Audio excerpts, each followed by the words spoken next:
Before we get to Bertie, Chair calls Erica Hatfield. Erica, are you with us?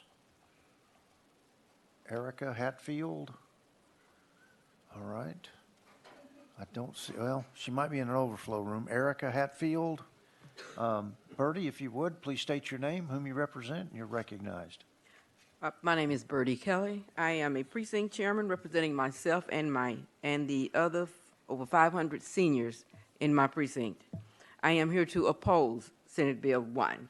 I am grateful for this opportunity to stand and speak for my community. I am here to oppose SB 1 because of provisions which adversely affect the ability of the seniors to cast their ballots, restricting mail-in ballot access, and assessing criminal penalties for minor mistakes made by those who are trying to provide assistance undermines the very principles that our right to vote are based on.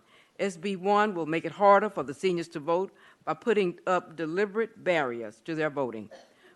When serving as election judge, I would see disabled seniors entering the polling place to vote. Some would be limping, some would be on walkers, some would be in wheelchairs. I had a blind couple who would come in and they would have to use those paddles in order to make their selections on the voting app. But they wanted to come and vote. They would tell me stories about how they have been voting ever since they had to pay poll taxes. Then some of them, most of the people in my community, they are older black people, and they would tell me stories about how their parents had told them about having to count jelly beans and having to recite portions of the Constitution. So these people are proud to vote. They are glad to be able to come in and cast their ballot. So but what we did was we went ahead and we educated them. You all are handicapped, you're disabled, you don't have to come.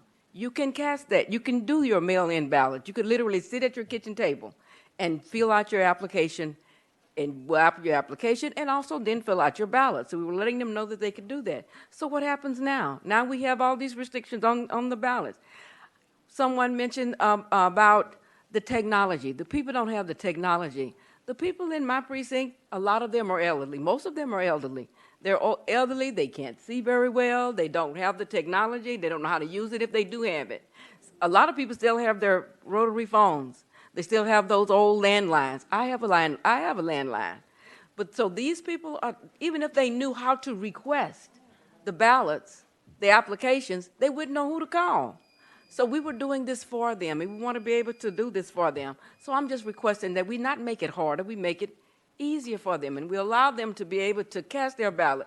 They have earned this. They have done this all their lives, and now we're going to put these restrictions, and they're not going to be able to do this. I'll stop here and see if there are any questions. Thank you, Bertie. Members, questions for Bertie? Thank you for joining us today, Bertie. Thank you.